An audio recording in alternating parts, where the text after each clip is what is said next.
Licenciada, compañeros, muy buenos días. Mi nombre es Laura Nogales y les voy a hacer lo que es la presentación de nuestro proyecto de investigación titulado La Universidad Mayor de San Andrés bajo un enfoque fiscal en el periodo 2018 al 2020. Pues bien, como introducción y punto de partida tenemos lo que es la política fiscal, que es el estudio del presupuesto del Estado, así también del análisis de los ingresos y gastos públicos de todos los sectores de la economía. Nuestra investigación está abocada a uno de estos sectores, que es el sector educación. Pues bien, debido a la amplitud y importancia del tema, del sector también, no solamente en nuestro país, sino en todos los países, por la implicación social, política y económica que tiene. Pues bien, debido a esta amplitud es que tomamos como punto de referencia a una de las casas de estudios superiores más antiguas y principales que tiene nuestro país, que es la UMSA. Pues la UMSA tiene bastante influencia en lo que es la vida política, social y cultural de nuestro país. Así también cabe resaltar que muchos de los países que ha tenido Bolivia se han formado en esta casa superior de estudios y así también muchas personalidades, de los últimos siglos. Nuestro proyecto, más allá de resaltar estos antecedentes, quiere profundizar en lo que es los ingresos y gastos de este sector y también responder a la cuestionante de en qué medida influye el porcentaje de recursos que recibe con el nivel de educación que imparte. Es decir, si en alguna gestión los recursos recibidos disminuye, la educación también va a bajar de nivel. Pues bien, más adelante mis compañeros van a ir desarrollando estos puntos. Toda nuestra investigación está debidamente respaldada con nuestro principal instrumento, que fue la recopilación documental, el estudio de la ley Avelino Cignani, el estudio de artículos de la Constitución Política del Estado, también el estudio del PGE del año 2018-2019 y parte del presupuesto general del Estado del año actual. Pues bien, pasando a lo que son los objetivos, nuestro objetivo general es describir al sector educativo de la Universidad Mayor de San Andrés bajo un enfoque fiscal en el año 2018 al año 2020. Nuestros objetivos específicos son describir la educación boliviana nacional en el periodo 2018 al 2020, conocer la evolución de ingresos y gastos públicos en Bolivia en el sector educación durante el periodo 2018-2020, describir el comportamiento del mercado de la UMSA por medio de los estudiantes y finalmente puntualizar los resultados del desempeño del mercado de educación superior en el periodo 2018 al 2020. Pues bien, como se habrán podido dar cuenta, nuestros objetivos buscan brindarles un resultado desde todo punto de vista, para así obtener un mejor entendimiento acerca del tema. Pasando a lo que son las justificaciones, tenemos como justificación del tema. Bueno, en esta parte vamos a decir que nuestro proyecto tiene el propósito de brindar más que todo un aporte teórico que nos permita conocer más al sector educativo en nuestro país, tomando como caso de estudio a la UMSA, y así comprender también cómo interactúa el mercado en este sector. Nuestra justificación educativa. Pues bueno, sabemos que la educación es uno de los pilares principales de nuestro país. Entonces queremos dar a conocer, la importancia realmente de este sector y también los desafíos sociales, políticos y económicos que ha enfrentado en estos últimos años, donde nuestro país se ha visto envuelto en conflictos políticos, en la actual pandemia. Entonces queremos saber cómo toda la coyuntura que ha tenido nuestro país ha afectado al nivel educativo superior en nuestro país. La localización. Bueno, la UMSA tiene muchas facultades. Nuestro estudio está abocado a lo que es el monobloc central ubicado en la avenida Villazón. En cuanto a la temporalidad, decidimos tomar los 3 últimos periodos, que son el 2018, 2019 y el actual año 2020, para ver en qué medida en este periodo ha ido evolucionando, aumentando o disminuyendo el nivel de ingresos de este sector. Buenos días, licenciada. Buenos días, compañeras. Continuando con la exposición, vamos a hablar sobre el capítulo 4, marco metodológico.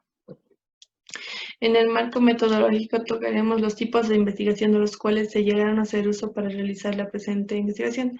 El primero está la investigación analítica, el cual es un método de investigación que consiste en la desmembración de un todo, es decir, nos permitirá conocer las causas y las consecuencias de dicho fenómeno estudiado.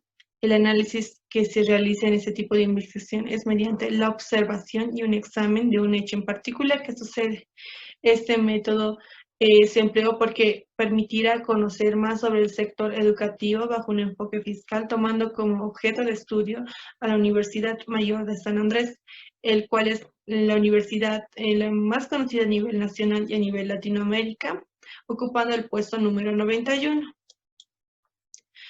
Así también se hizo uso de la investigación descriptiva, el cual se encargará de puntualizar las características de la población que se está estudiando.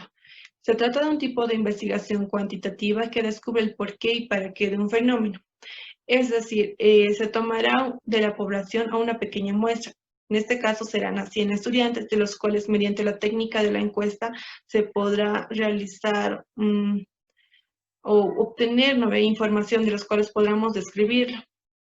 Ese tipo de investigación se lo empleó para llegar a conocer más sobre el mercado de la Universidad Mayor de San Andrés, el cual está ubicado en el departamento de La Paz. Así también se hizo uso de la investigación explicativa.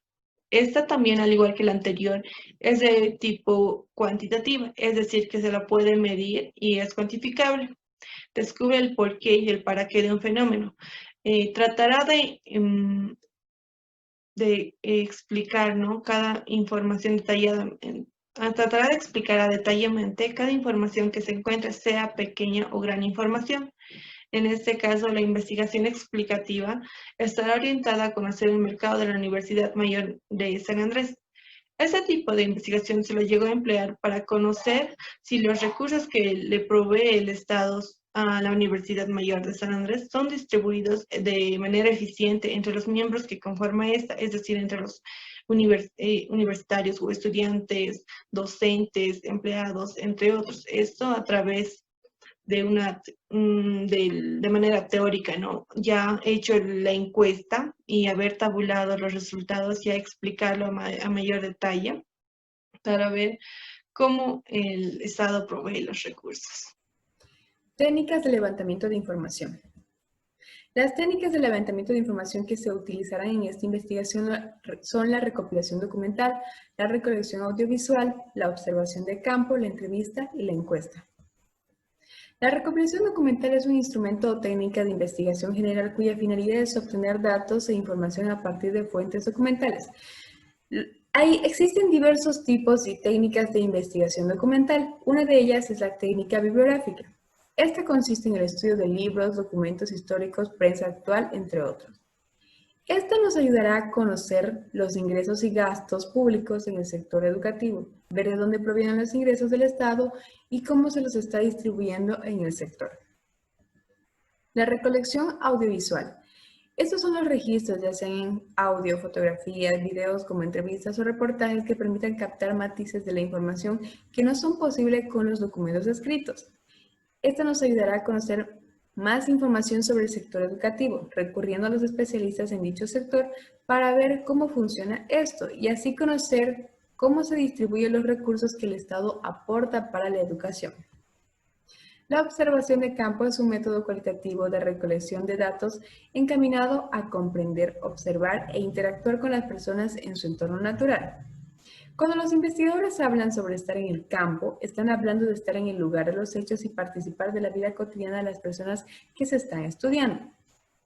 Este método, la observación de campo, nos ayuda a conocer la evolución del mercado de la Universidad Mayor de San Andrés durante el periodo 2018-2020 y así poder ver si los estudiantes se encuentran satisfechos con los servicios que ofrece esta institución pública. Continuando con la exposición, ahora vamos a hablar de la entrevista. La entrevista, que consiste en una conversación dirigida con el propósito específico y se basa en un formato de preguntas y respuestas para conocer aspectos como las metas de la organización, metas personales, procedimientos formales e informales, sus sentimientos, su opinión, entre otros aspectos que se deben mencionar en una entrevista. La entrevista se realizó al ingeniero Ibarra Arana Pardo. Esta consistirá en una serie de preguntas en este campo por los estudiantes de la Universidad Aquino Bolivia, UDABOL, de la carrera de Ingeniería Comercial, con el fin de obtener la mayor información sobre el mercado de la Universidad Mayor de San Andrés, UNSA, es decir, cómo los docentes perciben el servicio que ofrece la institución y así poder conocer si los ingresos del sector educación son distribuidos y administrados de manera eficiente, efectiva y equitativamente entre sus usuarios. El tipo de entrevista que se realiza es la entrevista focalizada vía virtual. Lo focalizado se asocia al hecho de concentrarse en un solo punto de un conjunto de cosas, conceptos y cuestiones referidas al tema y el contenido. Continuando con la exposición, hablaré de la encuesta, que es un conjunto de preguntas normalizadas dirigidas a una muestra representativa de la población e instituciones con el fin de obtener estados de opinión o hechos específicos. Cabe recalcar que la encuesta puede variar notablemente de acuerdo a su estado, diseño y contenido. Para este proyecto se utilizará la encuesta cerrada, ya que como bien lo indica su nombre, se trata de encuestas que incitan a responder de forma breve y específica las preguntas dadas. La encuesta se utilizará con el objetivo de conocer el mercado de la Universidad Mayor de San Andrés y de qué manera los estudiantes perciben el servicio que ofrece esta institución pública, si están o no satisfechos con el servicio que brinda. Para algunos tipos de estudio, el muestreo probabilístico puede generar altos costos, por lo cual recurren al muestreo no probabilístico, ya que este método no permite la generalización, porque todos los elementos de la población no poseen la misma probabilidad de ser seleccionados. El método de muestreo no probabilístico que se empleará es el muestreo por conveniencia, ya que es una técnica de muestreo no probabilístico y no aleatorio utilizada para crear muestras de acuerdo a la facilidad de acceso. También que cuando se utiliza esta técnica se pueden observar hábitos, puntos de vista, opiniones de manera fácil. Y también con este método se logra conseguir la información de manera rápida y eficiente. Buen día, licenciada. Dando continuidad con la exposición, hablaré sobre el marco referencial, indicando primeramente cuáles son los países con mayor inversión pública destinados al sector de educación. Como podemos observar en la tabla, nos muestra el gasto público en educación del año 2018, en unidades monetarias, porcentaje del gasto público, porcentaje del PIB y el gasto de educación per cápita.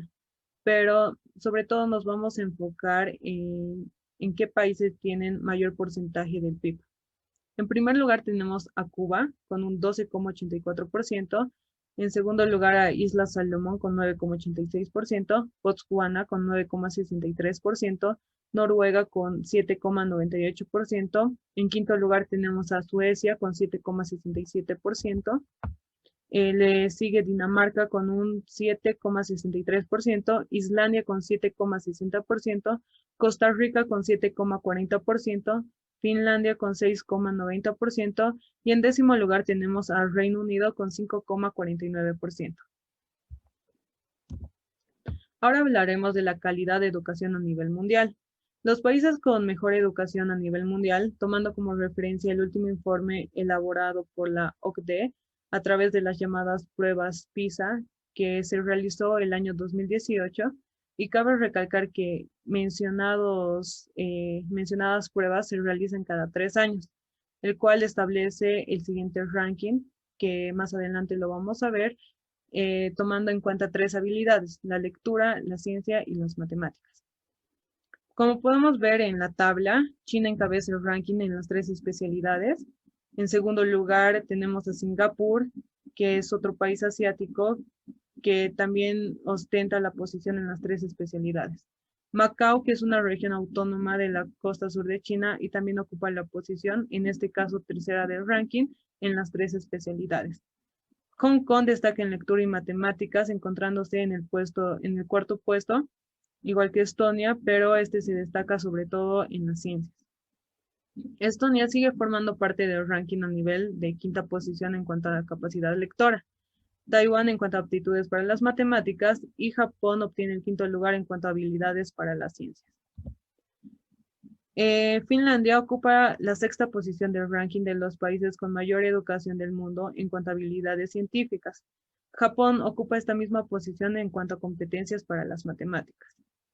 Canadá y Corea del Sur ostentan el séptimo puesto, pero Canadá se basa más que todo en la capacidad lectora y Corea del Sur tanto en las matemáticas como en las ciencias. Irlanda, Estonia y Canadá ostentan el octavo puesto, pero Irlanda como más que todo se destaca en la educación lectora, Estonia en lo que son las matemáticas y Canadá en la educación en ciencias. Corea del Sur obtiene la 9ª clasificación de mejor educación del mundo en cuanto a lectura, Países Bajos en cuanto a matemáticas, Hong Kong en cuanto a ciencias.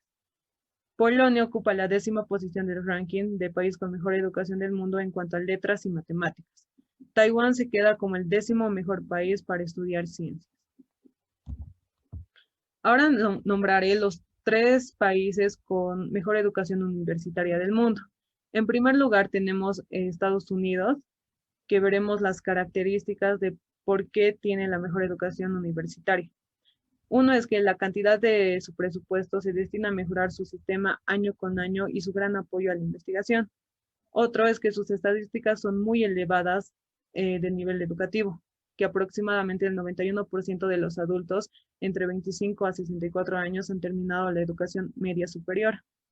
Otra es que siempre tienen ofertas educativas en todo tipo de carreras, como ser posgrados y estudios técnicos. También cuenta con excelentes instalaciones y medios técnicos de aprendizaje avanzados.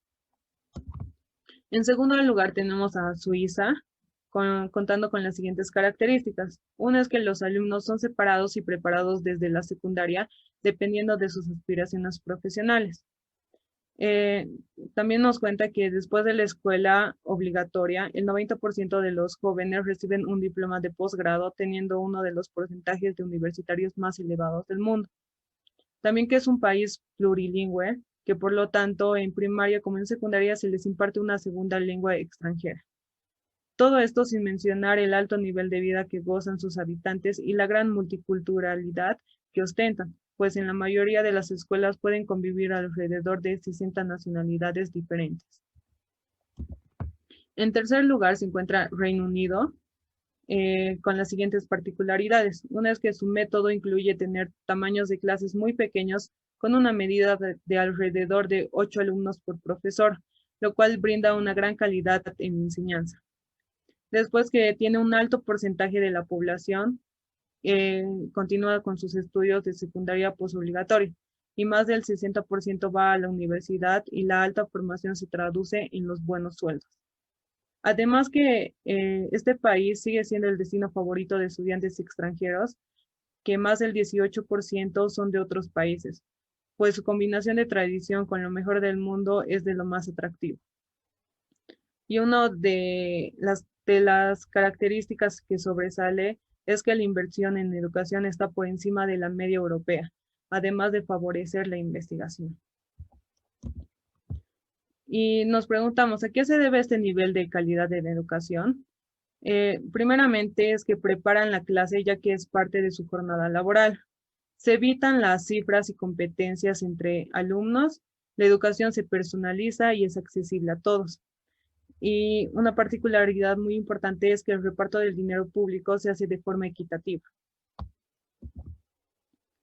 Las características en educación superior de estos países son invertir en la orientación académica y profesional, también es ofrecer al alumnado programas formativos de calidad que refuercen la formación del profesional y que siempre renuevan el equipo docente para evitar la escasez de profesorado.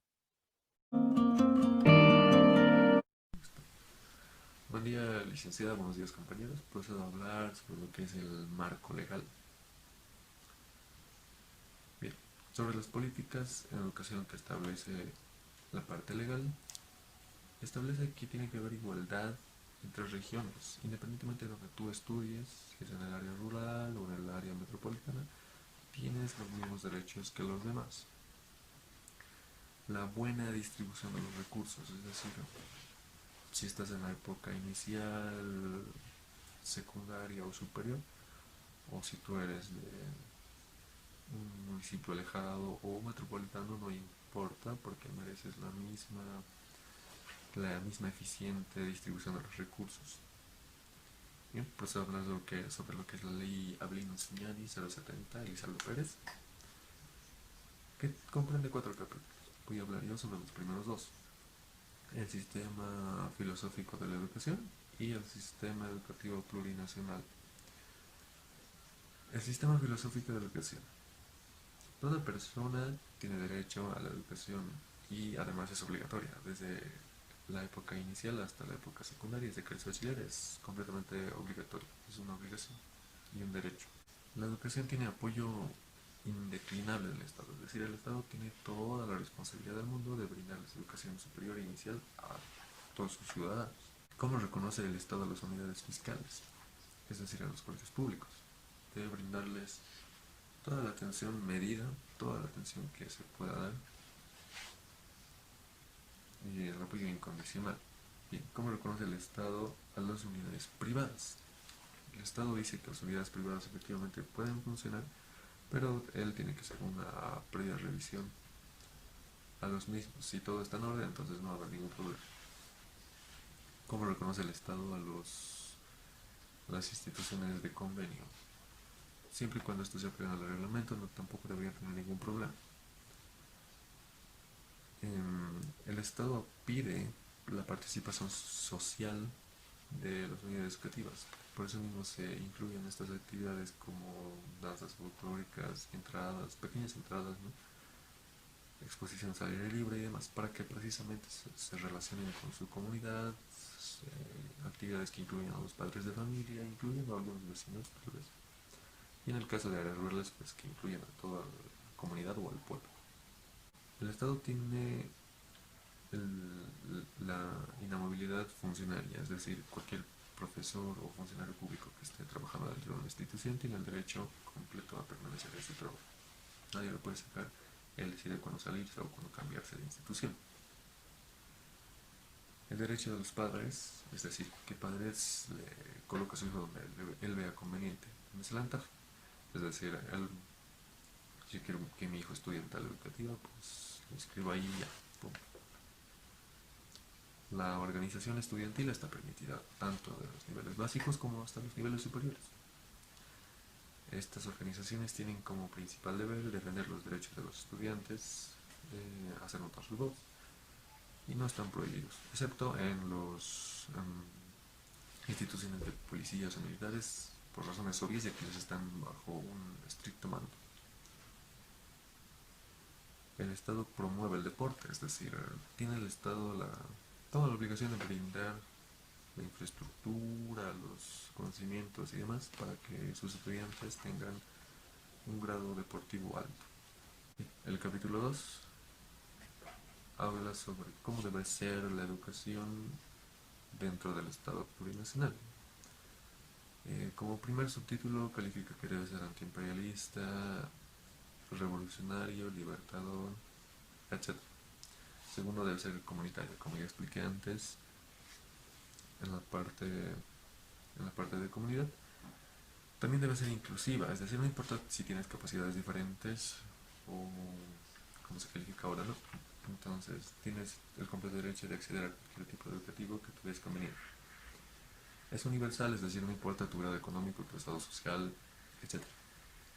Se califica como laica, es decir, no importa tus creencias, si eres cristiano, católico, ateo o creyente de alguna etnia, no importa, tienes total derecho de recibir educación. Es científica, es decir, está abierta a recibir conocimientos desde afuera, siempre y cuando estos sean comprobados. Y por último, es productiva o territorial, es decir, al estudiante se le debe enseñar a cómo producir la tierra y trabajarla sobre los conocimientos de este y el cuidado también. Buenos días, licenciada. Buenos días, compañeros. Voy a continuar con la exposición del marco legal. La educación desde la dimensión legal, Constitución Política del Estado. En la Constitución Política del Estado, la educación está consagrada en el artículo 9, en el cual nos dice que busca garantizar el acceso a las personas a la educación, la salud y al trabajo. También está consagrado en el artículo 17, donde nos dice que toda persona tiene derecho a recibir una educación en todos los niveles de manera universal, productiva, gratuita, integral e intercultural, sin discriminación. Así también nos desglosa todo lo referente a la educación, interculturalidad y los derechos humanos. Nueva Constitución Política del Estado, sección 1, Educación. Artículo 77, parágrafo 1. La Constitución es una función de responsabilidad financiera del Estado. Parágrafo 2. Comprende la educación regular y la alternativa y especial, la educación superior de formación profesional. Parágrafo 3. El sistema educativo está compuesto por las instituciones educativas fiscales, instituciones educativas privadas y de convenio. Artículo 78, parágrafo 1. La educación es unitaria, pública, universal, democrática, participativa, comunitaria y de calidad. Parágrafo 2. La educación intracultural e intercultural y plurilingüe en todo el sistema educativo. Parágrafo 3. El sistema educativo se fundamenta en una educación abierta, humanista, científica, tecnológica, productiva, teórica, práctica, crítica y solidaria. Artículo 79. La educación fomentará un diálogo interculturalidad de los valores ético-moral. Artículo 80, parágrafo 1. La educación tendrá como objetivo la formación integral de las personas y el fortalecimiento de la conciencia social. Parágrafo 2. La educación se contribuirá en el fortalecimiento de la unidad e identidad de todas y todos por parte del Estado plurinacional. Artículo 81, parágrafo 1. La educación es obligatoria hasta el bachillerato. Parágrafo 2. La educación fiscal es gratuita en todos sus niveles hasta superior. Parágrafo 3. A la culminación de los estudios se otorga un diploma de bachiller con carácter gratuito e inmediato. Artículo 82, parágrafo 1. Se garantiza el acceso a la educación y a la permanencia de todos los ciudadanos y todas las ciudadanas en condiciones de plena igualdad. Artículo 83. Se reconoce y garantiza la participación social o comunitaria del sistema educativo. Artículo 84, parágrafo 1. El Estado y la sociedad tienen el deber de erradicar el analfabetismo a través de programas acordes con la realidad cultural y lingüística de la población. Artículo 85, parágrafo 1. El Estado se promoverá y garantizará la educación permanente de niñas, niños y adolescentes con discapacidad. También para estudiantes, niñas, adolescentes con talentos extraordinarios, aprendizajes bajo la misma estructura de principios, valores del sistema educativo. Artículo 86, parágrafo 1. En los centros educativos se reconocerá y garantizará la libertad y conciencia, la religión, así como la espiritualidad de las naciones, pueblos indígenas, originarios y campesinos. Artículo 87. Se reconoce y respeta el funcionamiento de las unidades educativas. Artículo 88. Parágrafo 1. Se reconoce y respeta el funcionamiento de las unidades educativas privadas en todos sus niveles y modalidades.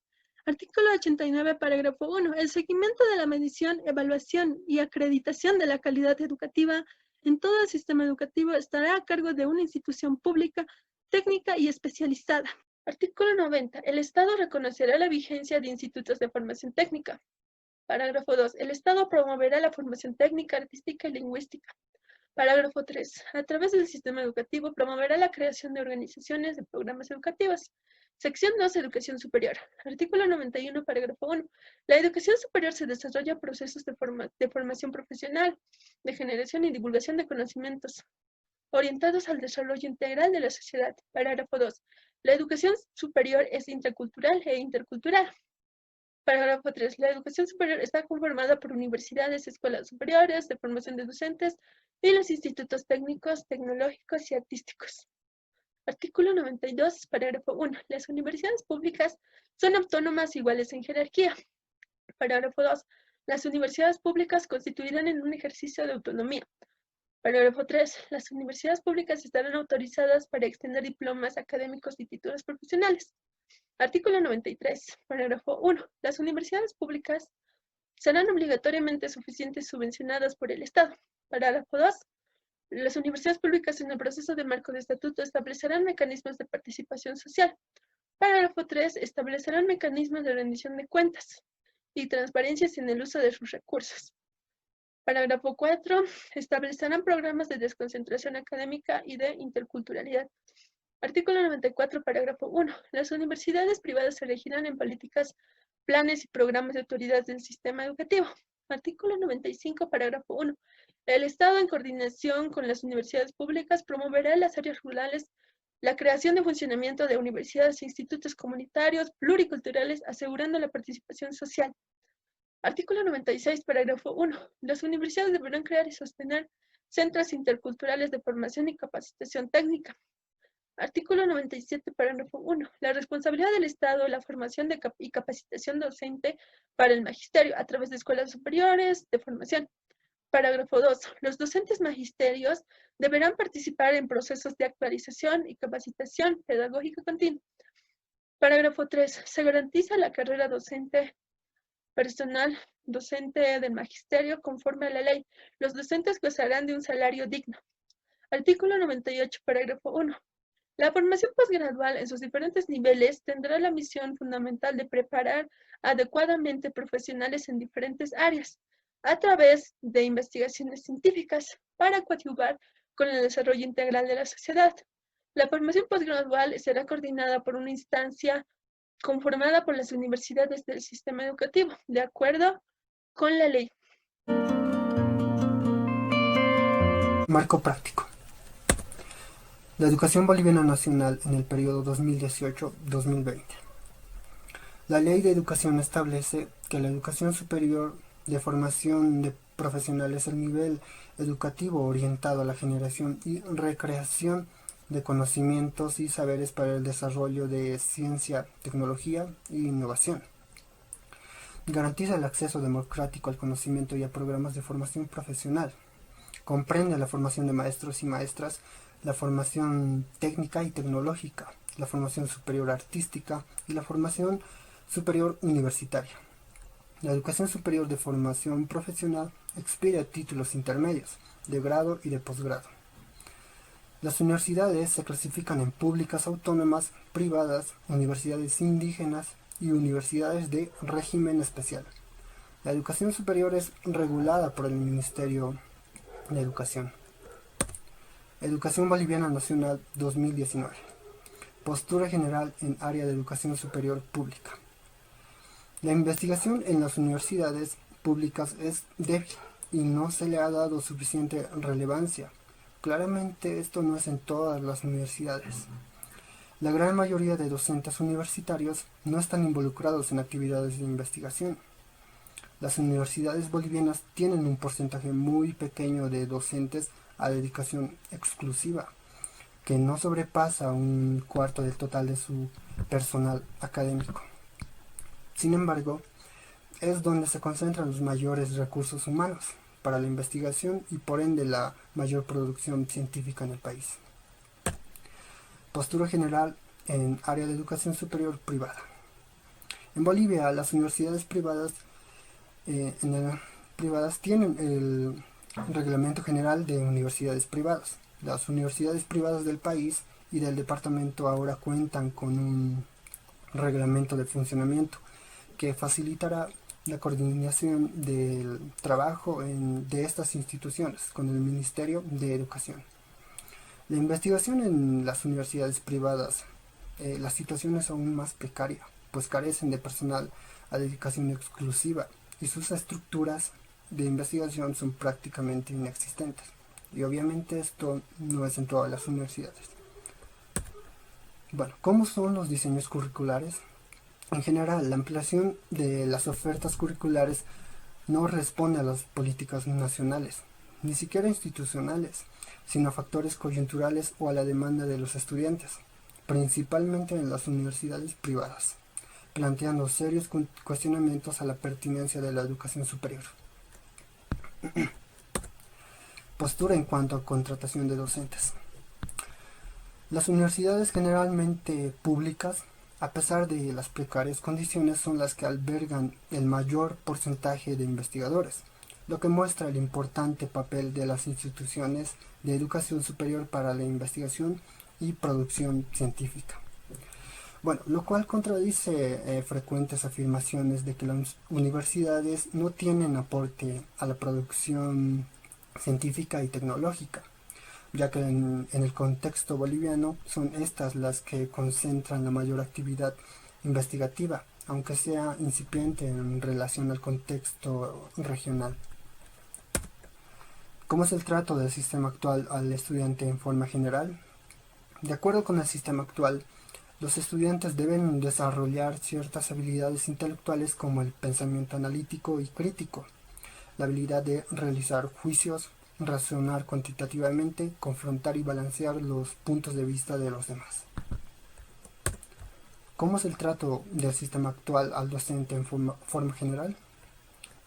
Tanto para los docentes como para todos los agentes sociales, es un hecho que la profesión docente atraviesa una profunda crisis, además que no goza del prestigio y apoyo y del reconocimiento de los gobiernos, también de las instituciones, ni tampoco de la sociedad en general. Bueno, su formación no corresponde con la realidad social en que se desarrollan los estudiantes, pero es claro, las nuevas demandas inducen un cambio de perspectiva, en nuevos estilos de enseñanza, en un marco de revisión permanente y de cuestionamiento. El índice de deserción de estudiantes. Bueno, la condición de estudiante a dedicación exclusiva es cada vez menor, encontrándose un alto porcentaje de estudiantes que trabajan y que tienen responsabilidades familiares, factores que inciden negativamente en el rendimiento, la deserción y la retención. Como podemos observar, los niveles de permanencia es de un 43%, de deserción 30%. Los índices de titulación son muy bajos con un 6%. Aunque se han logrado mejorar estos índices, aún deja mucho que desear. Esta mejoría es más notoria en las universidades públicas, que tienen mayores índices de titulación, pero a su vez tienen mayor índice de retención y de permanencia. Educación Boliviana Nacional 2020. La pandemia coloca a la educación en general en una situación dramática, con aulas cerradas y con una fecha de reapertura incierta. La educación superior no es la excepción, aunque está mejor preparada que las escuelas de todo tipo y nivel. Por lo menos desde hace una década y media, muchas universidades establecieron mecanismos y plataformas para armar un proceso de enseñanza virtual. E incluso algunas se han especializado en este tipo de educación no presencial, que rompe con la tradición, pues establece un corte de tiempo y espacio entre el docente y el estudiante. Las desigualdades sociales se han profundizado más debido a la pandemia. El equipamiento y la conectividad no son iguales para todos, como tampoco la preparación de los estudiantes para preparar las clases virtuales. Muchos estudiantes de universidades privadas o públicas no cuentan con un buen acceso a Internet. Recientemente un informe del Instituto de Educación Superior para América Latina y el Caribe, la UNESCO, señaló que un 25% del segmento estudiantil podría quedar fuera del sistema, aumentando la deserción estudiantil. Prosiguiendo con la exposición, yo voy a darles a conocer la evolución de ingresos y gastos públicos en Bolivia en el sector de educación durante los periodos del 2018 al 2020. La Ley de Reforma Educativa establece que la educación superior en el país se divide en universitaria y no universitaria, de acuerdo con el carácter administrativo y fuente de financiamiento. Entre las universidades podemos distinguir a las universidades públicas y autónomas, las universidades públicas estatales, las universidades privadas y las universidades de régimen especial. Mencionando más las características de dos, podemos mencionar que las universidades públicas autónomas cuentan con el financiamiento del Estado y son autónomas, lo que quiere decir que éstas pueden elegir libremente a sus rectores, al plantel docente y administrativo y también pueden realizar sus propios presupuestos. Sin embargo, las universidades públicas estatales también cuentan con el financiamiento del Estado, pero su administración también está regida por el Estado. Evolución de ingresos y gastos públicos en el sector de educación en el periodo 2018. Los gastos consolidados para el presupuesto general del Estado para el año 2018 están divididos en los gastos corrientes y gastos capitales. En el gasto corriente podemos encontrar con un 57%. En este podemos encontrar conceptos importantes como, por ejemplo, la compra y contratación de bienes y servicios, que son los gastos que realizan las entidades públicas, incluyendo las empresas de mayor proporción, con el 26%.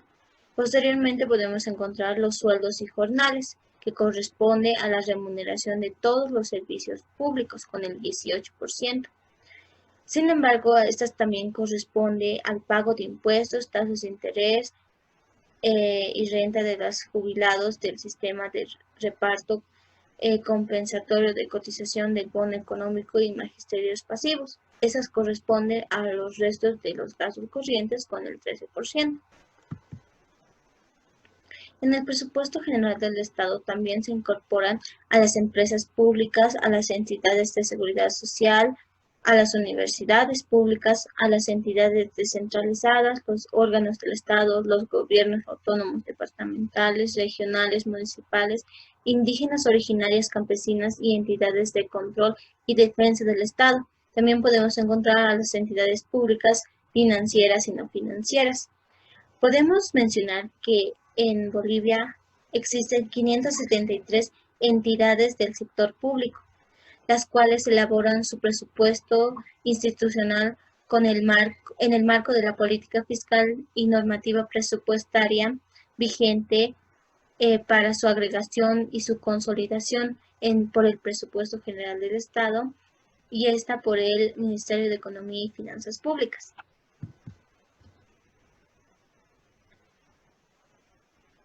Sin embargo, para entender mejor los gastos estatales, es necesario que se clasifiquen por niveles sectoriales, ya que todos los ministerios representan a uno o a varios sectores específicos y detrás de ellos se encuentran las entidades descentralizadas, empresas públicas, según sea el caso alguna institución financiera, bancaria o no bancaria.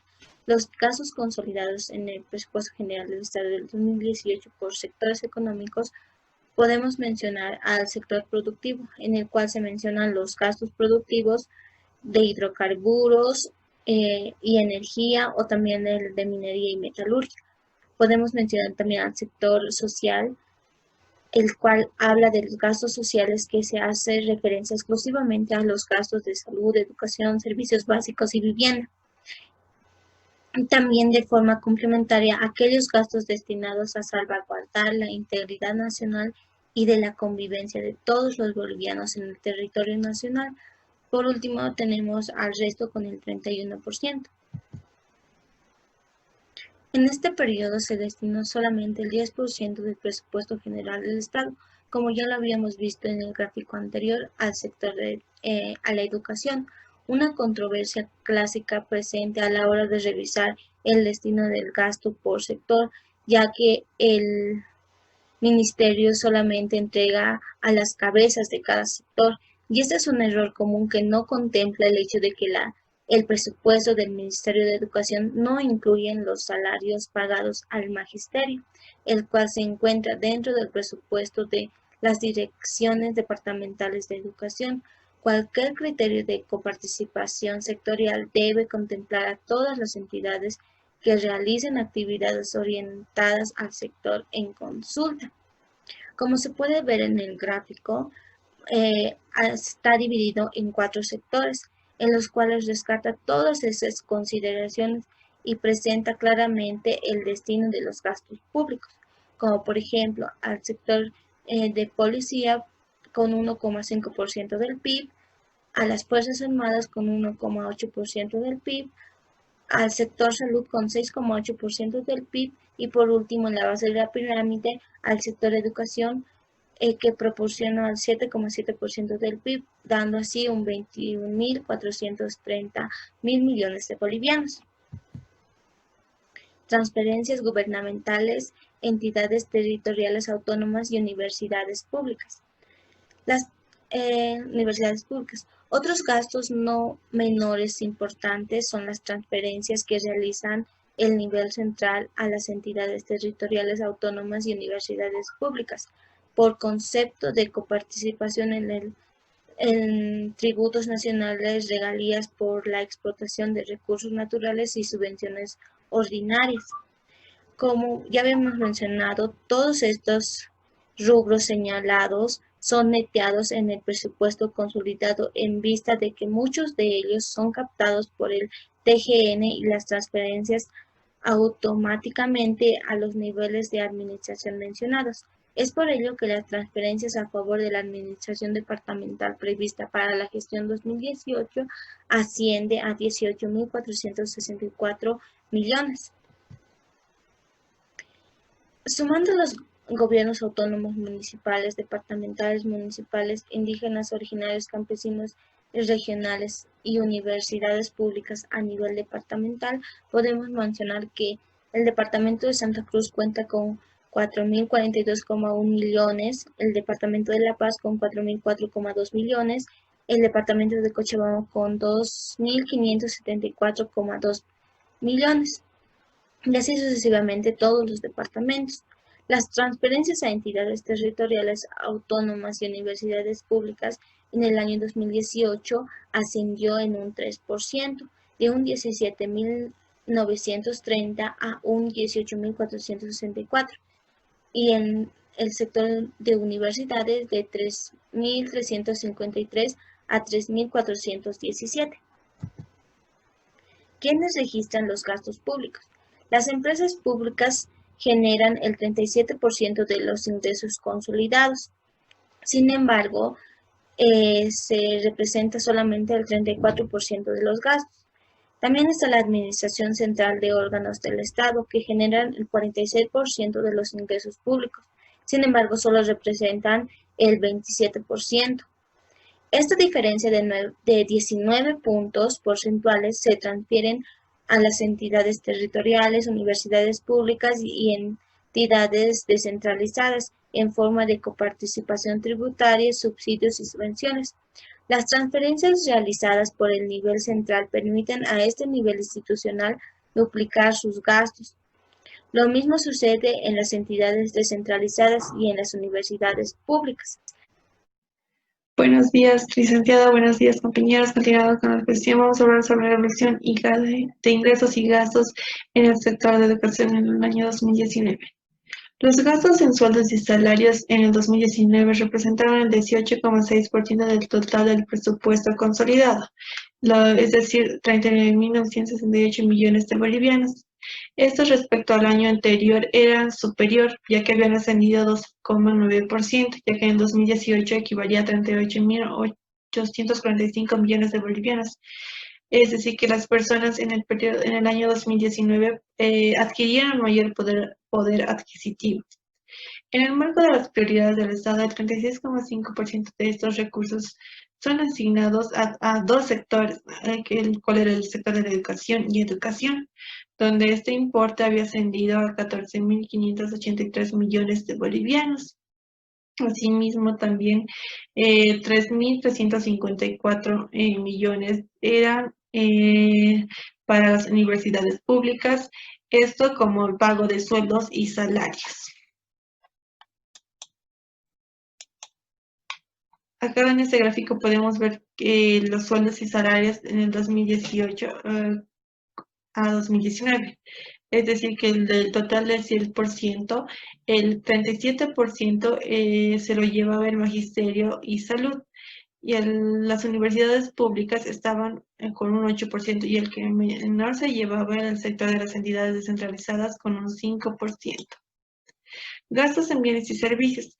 Los gastos en bienes y servicios representaban a un 28,8%, donde en relación al año anterior del 2018 había ascendido un 11,5%. Los gobiernos autónomos municipales tenían una participación del 14%, donde Santa Cruz, La Paz y las Cochabamba y también el Alto estaban incluyendo, ¿no?, en estos gastos de bienes y servicios como salud, educación, aseo urbano, alumbrado público, infraestructura urbana y rural, entre otros. A nivel institucional, en el que las empresas públicas generaban un ingreso, ¿no?, consolidado del 39% y su gasto era menor, que representaba 35,1%. La administración central y los órganos del Estado, al igual, representaban un mayor ingreso del 44%, pero su gasto era menor del 26,5%. Estos 17,5% eran transferidos a las entidades territoriales autónomas, a las universidades públicas y entidades descentralizadas, en forma puede ser de subsidios, subvenciones o coparticipaciones tributarias. A nivel sectorial, los ministerios representaban a uno o varios sectores y detrás de ellos también se encontraban sus respectivas entidades, empresas públicas e instituciones financieras que podrían ser bancarias o no bancarias. El gasto social era muy fuerte en el año 2019, ya que llegó a alcanzar un 26,1% del gasto total consolidado del presupuesto general del Estado. Este gasto social se dividía en diferentes sectores, como puede ser educación, salud, viviendas, se destinaba también a servicios básicos, a las Fuerzas Armadas, entre otros. Gastos en proyectos de inversión. Para la gestión 2019 se tenía programado $5,323 estadounidenses para la inversión pública, donde el sector productivo, como se puede ver, se llevaba una mayor inversión del 2.084 millones de dólares estadounidenses. El sector multisectorial se llevaba 249 millones de dólares estadounidenses. Era el sector en el cual menor inversión se hizo.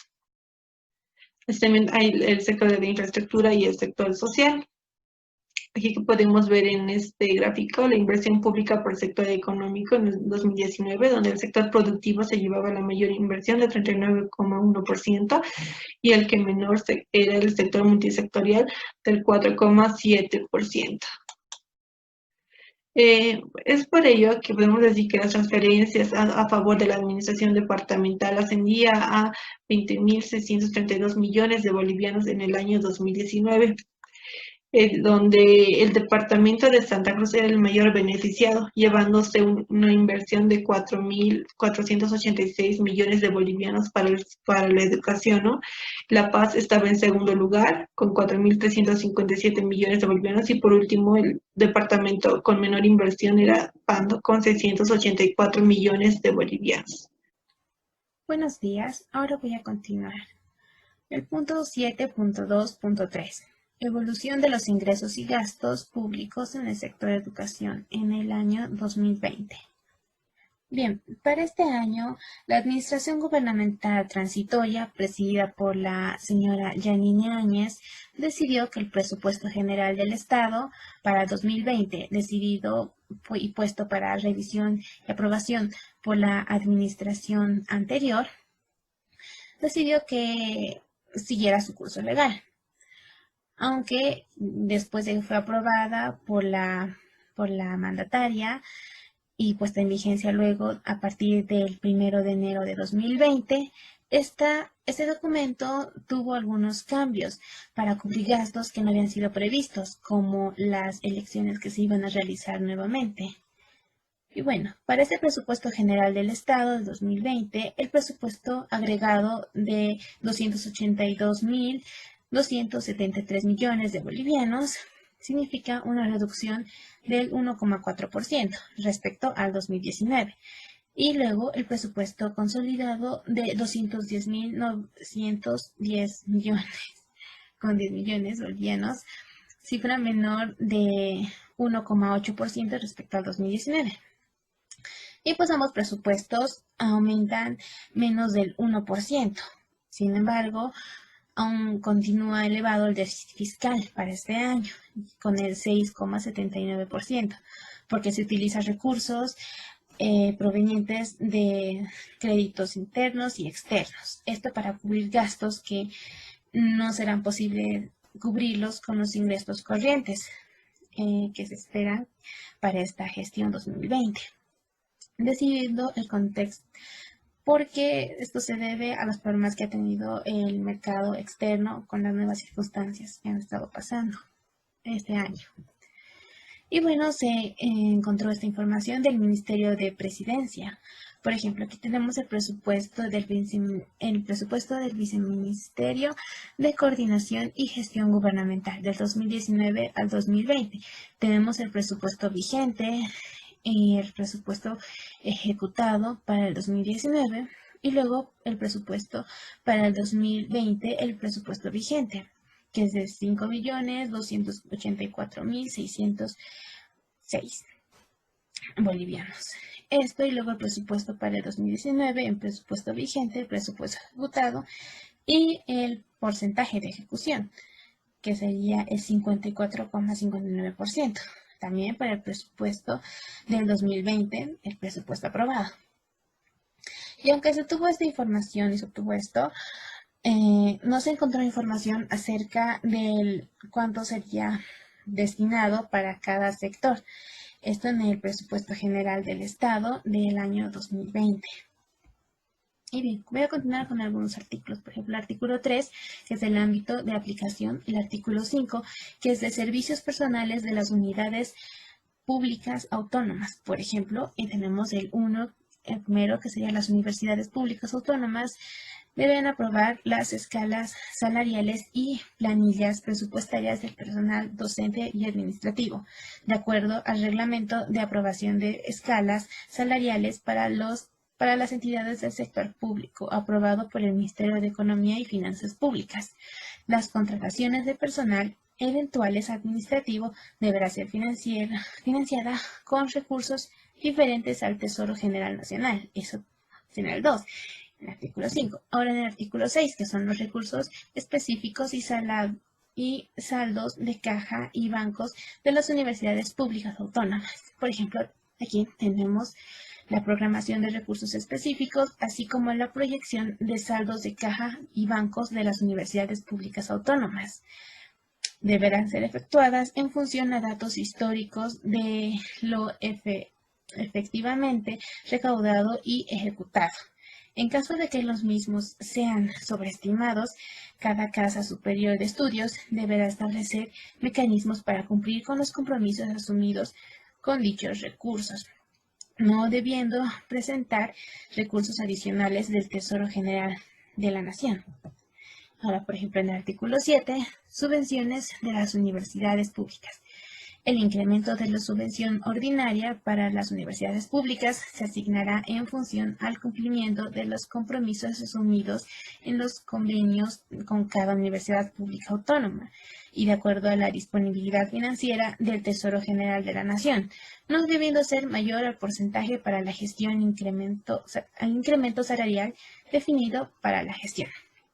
En el artículo 9, en el resultado fiscal, tenemos en el punto número 2, que se exceptúan a la aplicación de parágrafo precedente a las entidades territoriales autónomas y universitarias públicas autónomas en aquellos traspasos presupuestarios internacionales que afecten negativamente el resultado fiscal. Y bien, por último tenemos las disposiciones transitorias. En la tercera, en el marco legal de ley número 070 del 20 de diciembre del 2010 de la educación Avelino Gignani Elizardo Pérez, se reconoce excepcionalmente los gastos erogados por el Ministerio de Educación a favor de los estudiantes del sistema educativo plurinacional en eventos nacionales. Bueno, ahora voy a continuar con el punto 7.3, la descripción del comportamiento del mercado de la Universidad Mayor de San Andrés, la UMSA, por medio de los estudiantes.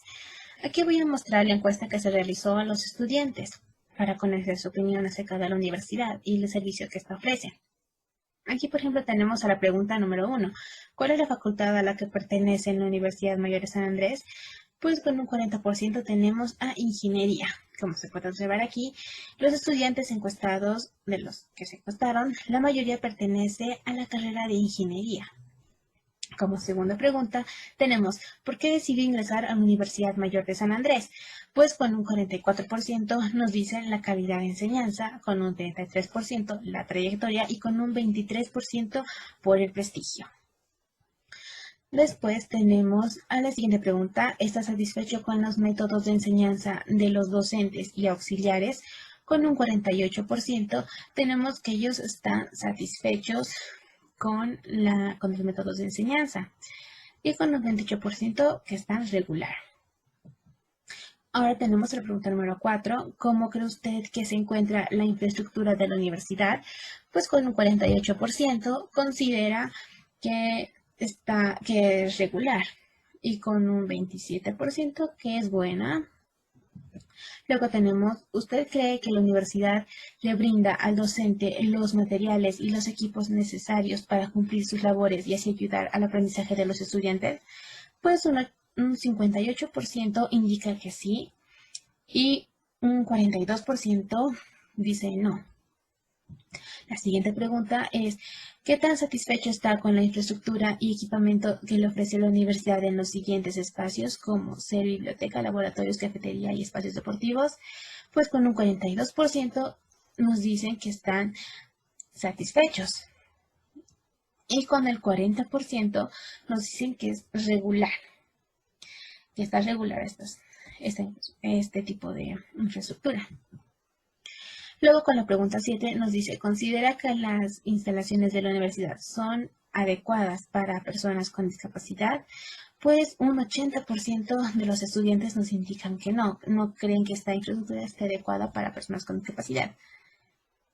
Luego tenemos la siguiente, que es, ¿qué tan satisfecho está con el espacio en las aulas de la universidad? Un 45% nos dicen que es regular y un 34% está satisfecho con este espacio en las aulas. La pregunta 9 dice, si le dieran la opción de mejorar la Universidad Mayor de San Andrés, ¿qué es lo que cambiaría? Y pues aquí tenemos un 35% de los estudiantes que dice que mejoraría la metodología de enseñanza y un 30% el equipamiento y un 28% la infraestructura. Esto y con el 35% votaron que se puede mejorar la metodología de enseñanza, aunque también aquí estaban incluidos muchas de las personas que quisieron entrar a la universidad por esta razón. Entonces luego la pregunta 10 dice, ¿qué tan satisfecho está con la atención del personal administrativo cuando tiene consultas o problemas con algún tema referente al académico? Pues un 45% dice que es regular y un 28% satisfecho con el tipo de atención. Entonces luego tenemos la pregunta 11, ¿qué tan satisfecho está con la organización de actividades formativas? Pues un 45% está satisfecho con esto y un 40% lo considera regular. ¿Qué tan satisfecho está con las clases virtuales? Entonces aquí nos dicen que un 40% lo ve regular y un 35% nos indica que está insatisfecho con estas. Entonces nos lleva a la siguiente pregunta y le proponemos al estudiante, ¿prefiere pasar clases presenciales o virtuales? Aquí los estudiantes nos dicen que un 88% prefiere clases presenciales y un 6% podría ser cualquiera y un 6% también nos indica que prefiere las clases virtuales. El siguiente nos dice, ¿qué tan satisfecho se siente con la tecnología que cuenta la universidad? Pues un 60% nos dice que es regular y un 23% nos dice que está insatisfecho. Luego tenemos el pregunta número 15, que nos dice, ¿qué tan satisfecho está con la calidad del nivel académico que ofrece la Universidad Mayor de San Andrés? Y aquí un 50% nos indica que está satisfecha con esta. Y un 27% nos indica que está muy satisfecho. Bien, ahora le voy a ceder la palabra a mi compañera. Buenos días, licenciada. Continuando con la exposición, yo voy a puntualizar los resultados del desempeño del mercado de educación superior en el periodo 2018-2020. Gracias a los resultados de la encuesta, se pudo conocer el grado de satisfacción del mercado de la Universidad Mayor de San Andrés. Lo primero que se pudo observar en la encuesta es que los estudiantes al momento de ingresar a la universidad Deciden entrar por la calidad de enseñanza, el prestigio y la trayectoria, siendo la calidad de enseñanza el principal motivo, aunque consideran que esta debe mejorar al igual que el equipamiento de las instalaciones. En cuanto a la metodología de enseñanza, los estudiantes se encuentran satisfechos, pero consideran que esta debe mejorar para brindar mejor calidad de enseñanza, para que los estudiantes puedan desarrollar pensamientos críticos, sean más creativos y también desarrollen habilidades cognitivas. En cuanto a las actividades formativas, la mayoría de los estudiantes se encuentran satisfechos con este servicio. Esas actividades son necesarias para que ellos puedan desarrollar capacidades y competencias en cuanto a materias específicas que se les imparten mediante cursos, seminarios y talleres. En las clases virtuales, la universidad tuvo que enfrentarse a muchos retos. La primera es que los docentes no estaban capacitados para dictar clases virtuales y los estudiantes no contaban con medios como acceso a internet ilimitado o herramientas tecnológicas. Es por eso que los estudiantes perciben las clases virtuales como regular e insatisfactoria, ya que el 88% prefiere pasar clases presenciales. Infraestructura. La mayoría de los estudiantes considera la infraestructura en un estado regular y satisfactorio. Consideran que las aulas son adecuadas para pasar clases. En cuanto al equipamiento de bibliotecas, laboratorios, cafetería y espacios deportivos, ellos se encuentran medianamente satisfechos, ya que consideran que esta tiene que mejorar. En los últimos años, el Estado ha provisto a la Universidad Mayor de San Andrés importantes inversiones para que ellos puedan crear nuevos ambientes, remodelar y equipar las instalaciones. Los recursos provenientes de esta inversión fueron del impuesto directo a los hidrocarburos, la coparticipación tributaria y recursos propios. Pero pese a estas mejoras, los estudiantes no consideran que son adecuadas para personas con capacidades diferentes. En la opinión de la mayoría de los estudiantes, es que se sienten satisfechos con la calidad del nivel académico que ofrece la Universidad Mayor de San Andrés. Eso significa que esta institución pública está trabajando de manera eficiente y efectiva, pero no del todo equitativa, ya que no todas las facultades de la universidad cuentan con los mismos ingresos, ya que este debería considerarse en función a la cantidad de estudiantes que tiene cada facultad, ya que cada año incrementa más. Es entonces que se pudo observar distintas percepciones de los estudiantes de diferentes carreras en la encuesta con respecto al servicio que ofrece esa institución pública. Si bien muchos estudiantes se consideran satisfechos, hay una parte de ellos que consideran que no se está distribuyendo de manera equitativa los recursos entre todas las facultades de la universidad. Es importante que esta institución pública pueda asegurar una buena calidad de educación superior para garantizar la competitividad profesional a nivel nacional e internacional y para aportar herramientas de desarrollo a los estudiantes, ya que a largo plazo puedan mejorar las condiciones sociales y económicas del país. En conclusión, dentro de la investigación se describió el sector de educación bajo un enfoque fiscal entre un periodo del 2018 al 2020, tomando como caso de estudio a la Universidad Mayor de San Andrés, donde se pudo observar que en el periodo 2018 al 2019 los ingresos disminuyeron en una pequeña proporción del 7,7% del PIB al 7% del PIB. Pero pese a con esta disminución tan pequeña, sigue siendo el sector que mayor inversión recibe por parte del Estado. También se utilizó métodos de recolección como hacer la entrevista al docente de la universidad para conocer la percepción desde el punto de vista de los oferentes y la encuesta para ver el grado de satisfacción en cuanto a calidad de enseñanza, infraestructura y equipamiento. Aunque la mayoría de los estudiantes encuestados se sienten satisfechos con los servicios que ofrece la universidad, hay una parte de ellos que no se considera satisfechos con ese servicio. Recomendaciones. Recomendaciones para el sector es que el sistema educativo boliviano debe mejorar la orientación académica y profesional, la oferta y la calidad de los programas formativos y renovar al profesorado desde el nivel inicial hasta el nivel universitario. Aumentar la inversión en educación es buena opción por parte del gobierno, pero esta debe ir en equilibrio con el gasto que se da por estudiante y el salario que se da al profesorado. El problema es que con el pasar de los años, las condiciones laborales y salariales de los profesores no mejoran y esto disminuye su motivación. En cuanto a las recomendaciones para la universidad, como primera recomendación y una de las principales falencias que se puede encontrar en el proyecto es que esta pueda mejorar la distribución equitativa de los ingresos que le provee el Estado entre sus 13 facultades, ya que no todos sus estudiantes perciben de la misma manera el servicio.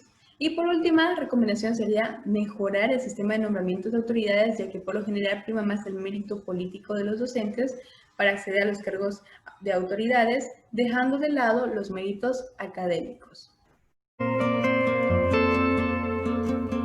Realizamos una entrevista a uno de los docentes de la Universidad Mayor de San Andrés, al ingeniero Ibar Arana Pardo, con el objetivo de recopilar un poco más de información acerca de cómo está el nivel educativo superior en nuestro país y bueno, también conocer su opinión, ¿no?, acerca de este tema.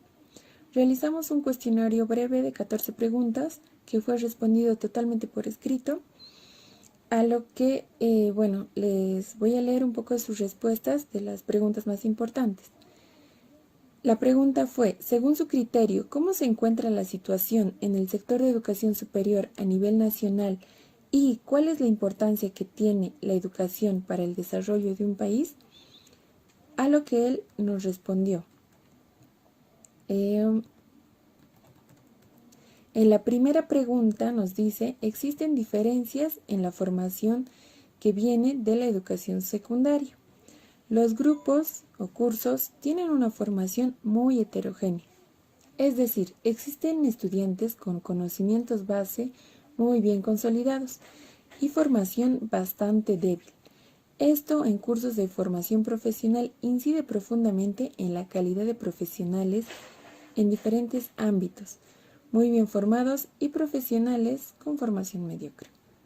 Bueno, como pudimos ver en su respuesta, él resalta mucho lo que es la educación secundaria, ya que él dice que está directamente relacionada. Es decir, si la educación secundaria ha sido deficiente, va a afectar de gran manera cuando el estudiante decida cursar estudios superiores.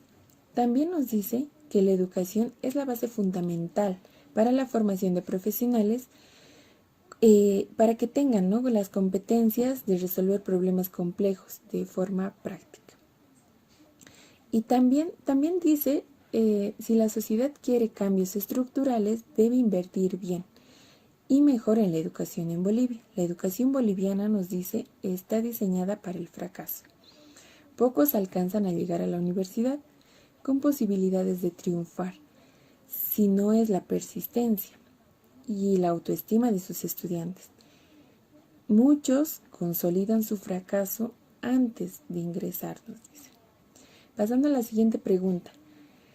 Como docente de la UMSA, ¿cuál cree usted que son las falencias que existen dentro de la institución? ¿Y usted está satisfecho con el ambiente de trabajo que brinda la universidad? A lo que él respondió, la UMSA es exigente con la calidad de los estudiantes que ingresan y durante la carrera. Sin embargo, no cuidan la calidad del todo del plantel docente. Existen muy buenos docentes, pero también pésimos, nos dice.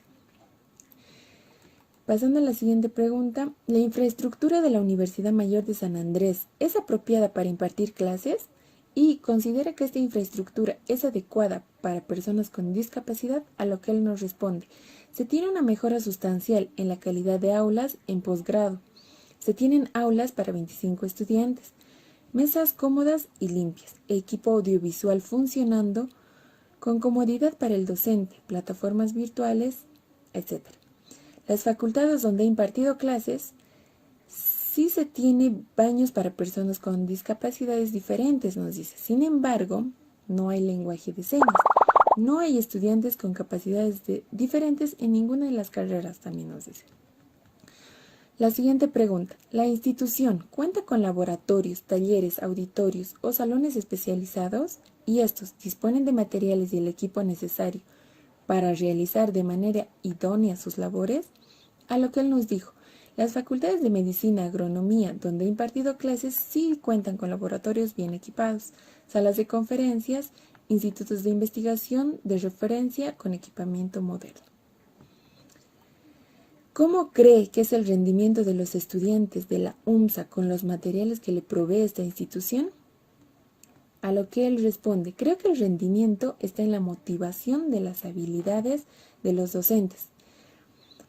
El rendimiento es consecuencia de varios factores, no solo de la infraestructura e insumos.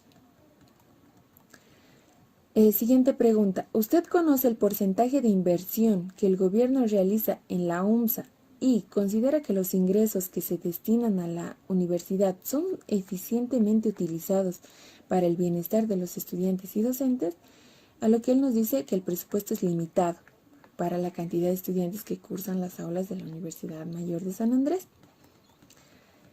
Siguiente pregunta. ¿Usted sabe si la Universidad Mayor de San Andrés cuenta con algún tipo de becas, bonos, etcétera, para los docentes y estudiantes? Y él dice, sí, por supuesto. Los mejores estudiantes acceden a becas universitarias consistentes a la liberación del costo de matrícula y un estipendio estudiantil consistente en un monto de comedor universitario para los estudiantes por sus notas. Y así ellos, si ellos también provienen del interior. Bueno, en base a algunas de las preguntas y respuestas más importantes de esta entrevista, pues fue que concluimos, ¿no?, que si bien la educación en la UMSA, por algo, es, bueno, esta institución una de las más importantes de nuestro país, también tiene algunas falencias, ¿no? Y mucho también influye el nivel de recursos que recibe.